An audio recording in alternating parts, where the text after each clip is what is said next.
Mean राशि वाले बंधुओं, आप सभी का स्वागत है, अभिनंदन करते हैं मीन मंथन यूट्यूब चैनल में। तो मीन राशि वालों, जरा सावधान हो जाओ। उल्टी गिनती शुरू हो चुकी है। अब आपका जीवन एक बहुत बड़े परिवर्तन के किनारे पर खड़ा है। आपके जीवन में एक बहुत बड़ा महापरिवर्तन बस होने ही वाला है और इस महापरिवर्तन का कारण बनेंगे राहु। जी हाँ बंधुओं, बहुत ही जल्द राहु का राशि परिवर्तन पूरे 18 महीनों के बाद होने जा रहा है। राहु और केतु का यह राशि परिवर्तन आपके जीवन में कैसे प्रभाव लेकर आएगा, शुभ रहेगा अशुभ रहेगा। यदि यह अशुभ रहेगा तो इसके संकेत क्या हैं, और यदि यह शुभ रहेगा तो इसके संकेत क्या हैं। इसी के साथ साथ राहु का राशि परिवर्तन किसी के जीवन में शुभ और किसी के जीवन में अशुभ क्यों रहेगा, जबकि राशि तो एक ही है, तब भी राशि परिवर्तन में यह जो शुभ और अशुभ का प्रभाव है ऐसा क्यों है। तो आपकी कुंडली के अनुसार हम कुछ विशेष सूत्रों के आधार पर आपको बताएंगे कि आप कैसे जानेंगे कि राहु आपके लिए शुभ है या अशुभ है। बड़े ही सरल सूत्रों के आधार पर हम आपको समझा देंगे, आप आराम से यह बात जान जाएंगे। इसी के साथ साथ कुछ बहुत ही महत्वपूर्ण संकेत भी आपको हम बताएंगे। इन संकेतों के आधार पर भी आप जान जाएंगे कि आने वाला समय आपको ऊपर उठाएगा या और ज्यादा नीचे आपको गिरा देगा। जी हाँ बंधुओं, आज का यह जो कार्यक्रम है यह आपके जीवन के लिए बिल्कुल प्राण वायु के समान है, क्योंकि समय जो आने वाला है यह अपने अंदर कुछ छुपाकर बैठा है, कुछ अशुभ या फिर कुछ शुभ। आपको पूर्व अनुमान होना बेहद आवश्यक है। जो भी व्यक्ति आज इस कार्यक्रम को पूरा देखेगा वह निश्चित तौर पर आने वाले समय में बेहद सुखी होने वाला है, खुश रहने वाला है, दुखों से मुक्ति प्राप्त करने वाला है। और इसका ठोस कारण है हमारे पास, क्योंकि आप राहु को अपने अनुकूल बना लेंगे और राशि परिवर्तन करके राहु आपको माला माल बना देंगे। यदि आपकी कुंडली में राहु शुभ है तब तो आपकी चांदी ही चांदी है, और यदि अशुभ भी हैं तब भी इस कार्यक्रम के अंत में हम आपको कुछ ऐसे महाशक्तिशाली उपाय बताने वाले हैं जिन्हें आप करने से राहु आपके 100% अनुकूल हो जाएंगे। एक बात याद रखना कि राहु सहचर्य से फल देते हैं। राहु किस भाव में बैठे हैं, किस ग्रह के साथ बैठे हैं और किस तरफ अपनी दृष्टि डाल रहे हैं, इस पर ही यह निर्भर करता है कि राहु आपको शुभ फल देंगे या अशुभ फल देंगे। तो ऐसे में आप ये नहीं कह सकते कि एक ही राशि होने के बाद सबको अलग अलग फल कैसे राहु देंगे। कहने का मतलब यह है कि आज का यह जो कार्यक्रम है यह आपके आने वाले समय की पूरी भूमिका तय करने वाला है। समझदार को इशारा ही काफी होता है, बाकी जो भटक रहे हैं उन्हें भटकने दो। जिन्हें सचमुच में ज्ञान की तलाश है, जो सचमुच में बदलाव की उम्मीद और आसरे बैठे हुए हैं, उनके लिए यह कार्यक्रम बहुत ही ज्यादा सटीक, ज्ञानवर्धक और श्रेष्ठतम होने वाला है। पूरे YouTube पर इससे बेहतरीन कार्यक्रम आपने आज तक नहीं देखा होगा। और एक बात याद रखना, जैसे हम हर बार कहते हैं कि जब कोई भी समाधान समय रहते प्राप्त हो जाता है तो उसका महत्व कई गुना बढ़ जाता है।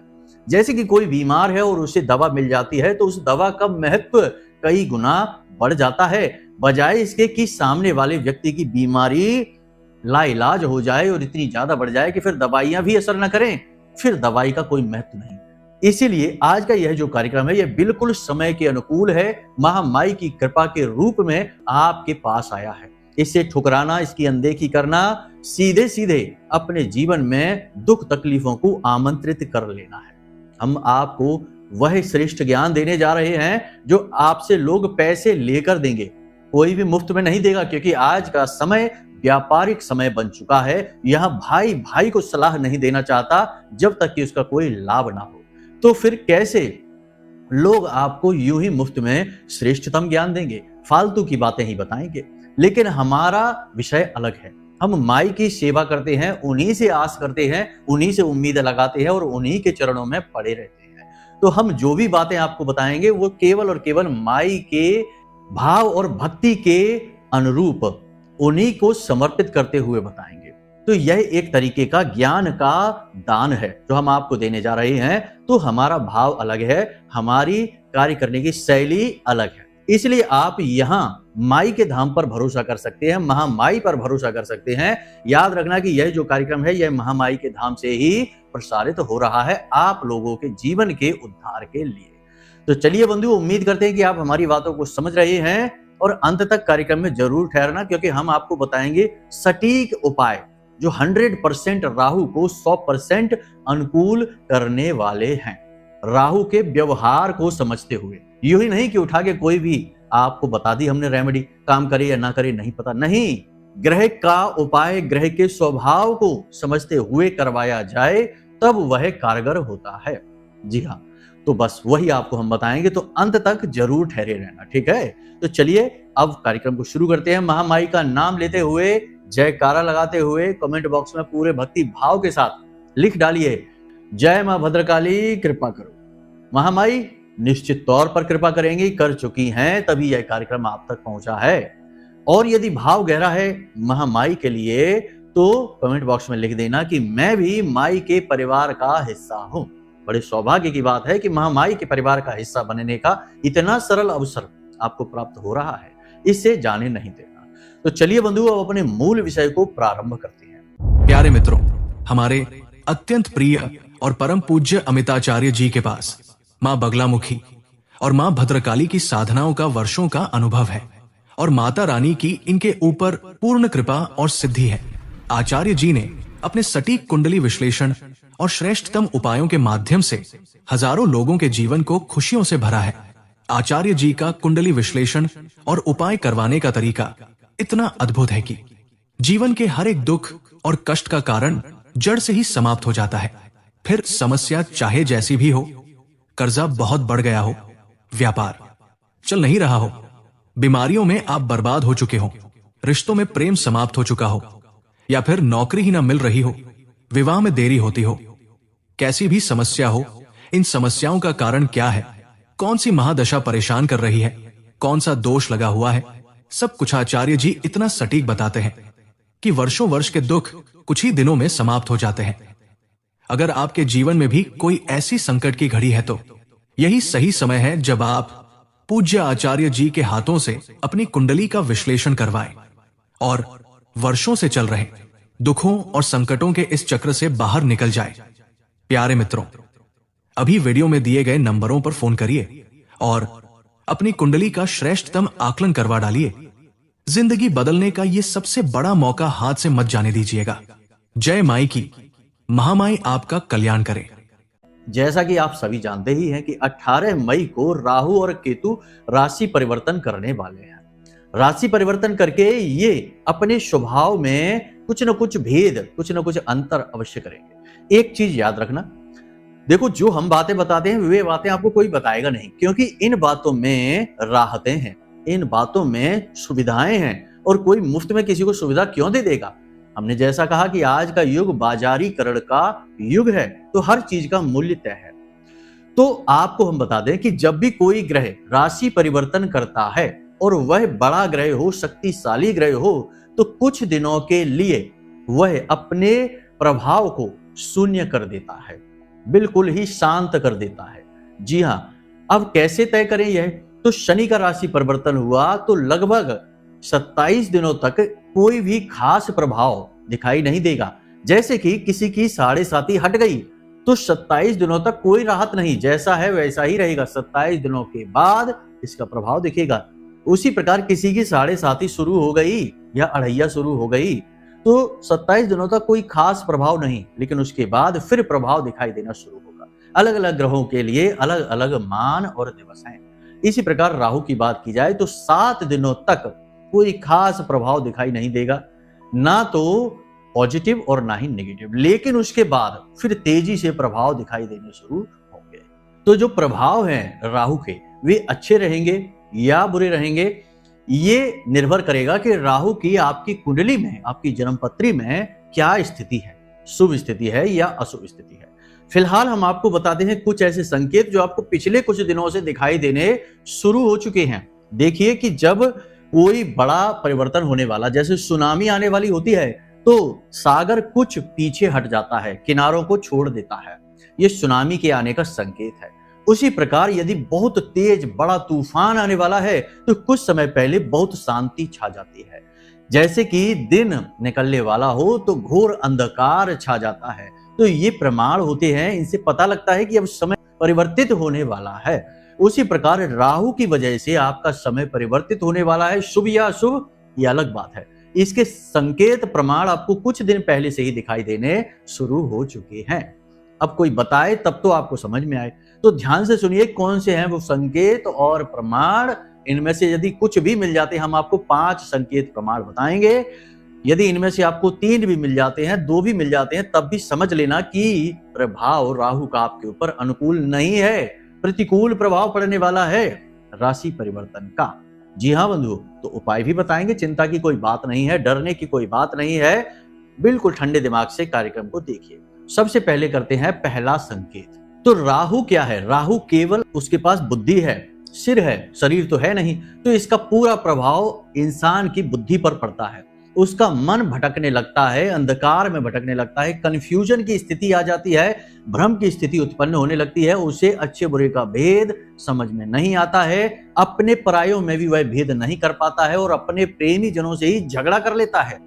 तो यदि आपके जीवन में ऐसा हो रहा है कि पिछले कुछ समय से आप किम कर्तव्य विमूढ़म की स्थिति में हैं, यानी कंफ्यूजन की स्थिति में बैठे हैं और कुछ समझ नहीं पा रहे हैं कि क्या करें, कहां जाएं, किस काम को शुरू करें, किस काम का अंत करें, जो अभी कर रहे हैं इसे आगे बढ़ाएं या रोकें।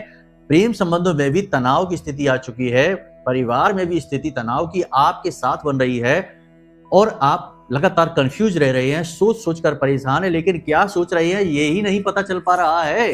तो ऐसी स्थिति में समझ लीजिए कि राहु आपके लिए नेगेटिव हो रहा है ही, और आपके लिए यह शुभ नहीं होने वाला, आपकी स्थिति और ज्यादा बिगाड़ देगा। तो सावधान हो जाना है। दूसरा संकेत आपको बताते हैं कि राहु मान सम्मान कम करने के लिए जाना जाता है।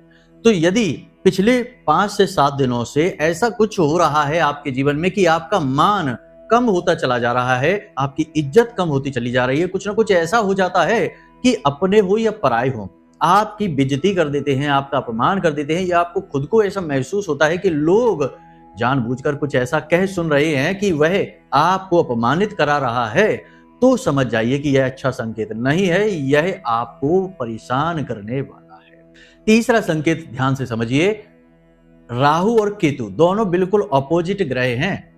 राहु जहां दिमाग पर, वहीं केतु आपके शरीर पर प्रभाव देता है, आपकी आदतों पर प्रभाव डालता है, और धर्म में आपकी रुचि केतु बढ़ाता है और राहु हटाता है।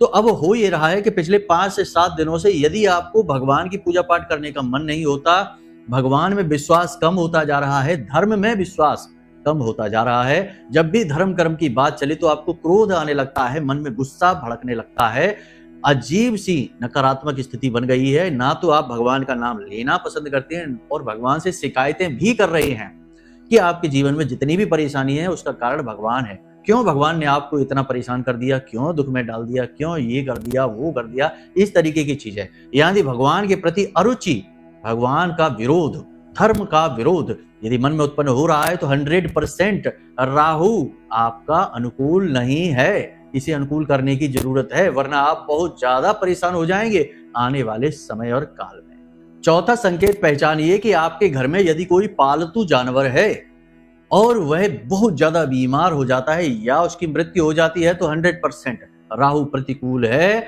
आपको कुछ करने की जरूरत है।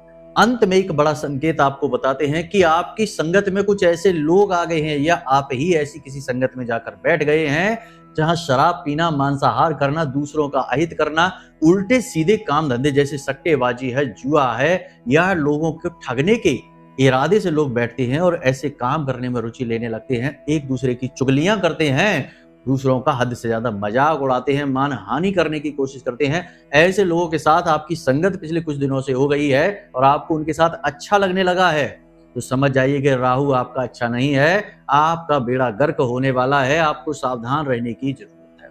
कुछ अच्छे संकेत भी हैं, यदि ये आपको मिल रहे हैं तो आपको बहुत खुश हो जाना है। अचानक से आपका कोई काम बन गया है, अचानक से आपका मन बिल्कुल साफ क्लियर हो गया है और आपको समझ में आने लगा है कि आपको करना क्या है।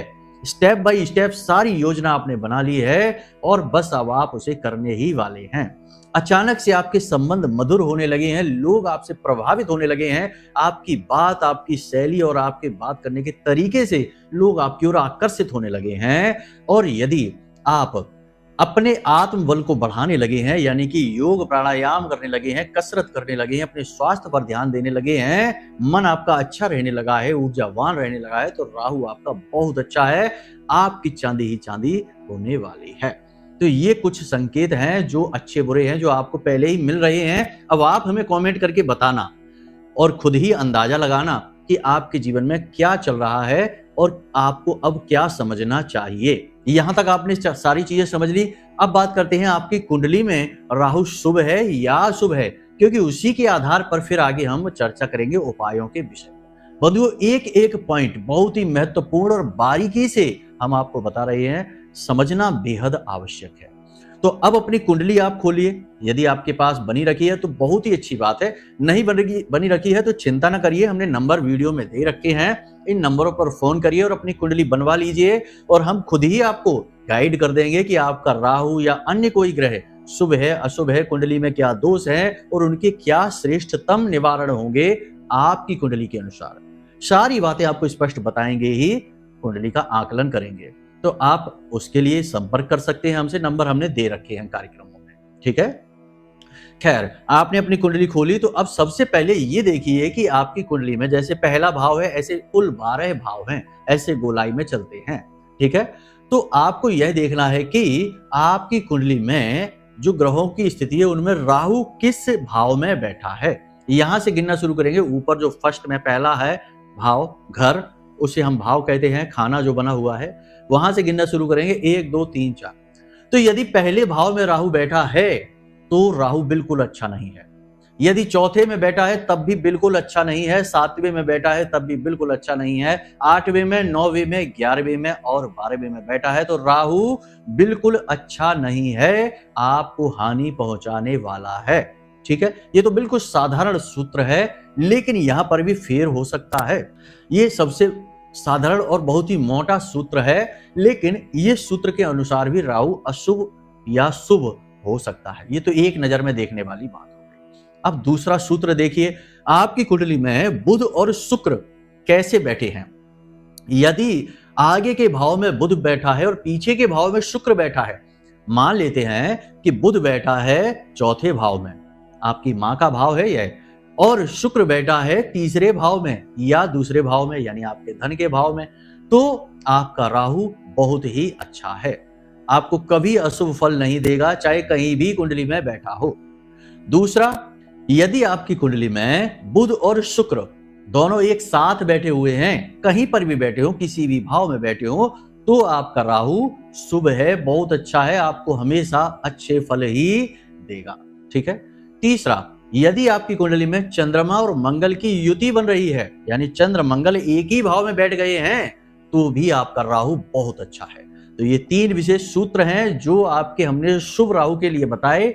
अशुभ राहु की भी बात कर लेते हैं। यदि आपकी कुंडली के 11वें भाव में, जो आपकी आय का भाव है, आमदनी का भाव है, वहां गुरु बैठे हैं, तो आपका राहु अशुभ हो जाता है। इसी प्रकार यदि आपकी कुंडली में सूर्य और शनि की युति बनी है, यानी सूर्य और शनि एक साथ बैठे हैं किसी एक भाव में, तो आपका राहु खराब हो जाता है।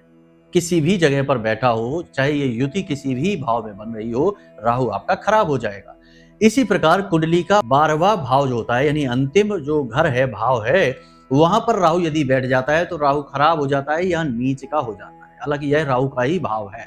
और यदि इसी भाव में सूर्य आकर बैठ जाता है तब भी राहु आपका खराब हो जाता है। तो ये कुछ विशेष सूत्र हमने आपको बताए हैं। अपनी कुंडली को बिल्कुल ठंडे दिमाग से ओपन करिए और ये सूत्र लिख लेना, ठीक है। तो इन सूत्रों के आधार पर अपने राहु का आप अंदाजा बिल्कुल सटीक तरीके से लगा पाएंगे। यदि राहु अशुभ स्थिति में बैठा है तो आपको आने वाले समय में और अशुभ परिणाम देने वाला है। एक और खास बात कि राहु के जो अशुभ परिणाम है बहुत सारे हैं, बहुत सारी चीजें हैं, आप उनके बारे में सर्च भी कर सकते हैं कहीं पर, या फिर आप थोड़ा बहुत तो हमने बता ही दिया इस कार्यक्रम में, पहले भी हम बताते रहते हैं तो जो आपके जीवन की परेशानियां हैं, यदि आपका राहु अशुभ है तो 100% उन परेशानियों में कहीं ना कहीं राहु का योगदान अवश्य है। जी हाँ, यदि आपकी कुंडली में शनि राहु एक साथ बैठ जाते हैं तो आपकी मेहनत को निष्फल कर देते हैं, आपके हर एक कार्य में बाधाएं उत्पन्न करते हैं और आपको गलत कार्यों की ओर ज्यादा प्रेरित करते हैं। यदि गुरु और राहु एक साथ बैठ जाते हैं तो वैवाहिक जीवन में परेशानियां लाते हैं, पारिवारिक जीवन में क्लेश लेकर आते हैं और आपको धन को लेकर लगातार परेशान करते हैं। यदि मंगल राहु एक साथ बैठ जाते हैं तो अंगारक योग बना देते हैं, कर्जा बहुत अधिक बढ़ा देते हैं और वैवाहिक जीवन में तो किसी हालत में बन ही नहीं सकते हैं। बहुत सारी बातें और भी हैं, बारीक हो जाएंगी, समझने में मुश्किल होंगी, तो उनको तो हम बाद में कभी बता देंगे, या आप अपनी कुंडली दिखा दें तो हम सीधे आपसे ही बात करके आपको सब कुछ समझा ही देंगे। तो यहां तक आपने समझ लिया राहु की स्थिति और उसके प्रभाव, संकेत और कुंडली के आधार पर उसका सही विवेचन। अब हम बात करेंगे राहु के उपायों के बारे में। देखो, राहु का उपाय करने से पहले राहु को समझना बहुत आवश्यक है। राहु को समझने से मतलब हमारा यह है कि राहु आपसे चाहता क्या है ये जानना, क्योंकि हर एक ग्रह की कुछ ना कुछ विशेष मांग होती है। यूं ही नहीं, ग्रह कुछ भी अपने मन से आपके साथ करने लगेगा। आप यदि उसके स्वभाव के अनुकूल चलेंगे तो वह अपने आप अनुकूल होता चला जाएगा, फिर छोटा सा उपाय भी आपको बहुत अधिक फलित हो जाएगा। तो राहु आपसे चाहता क्या है ये समझने की जरूरत है कि क्या चाहता है। देखो, राहु जो है ना बहुत ही शार्प है, बहुत ही तेज दिमाग का है, बहुत ही बुद्धिमान, इतना तेज कि इसने तो देवताओं को भी मूर्ख बना दिया और देवताओं की मंडली में जाकर बैठ गया, किसी को पता ही नहीं चला।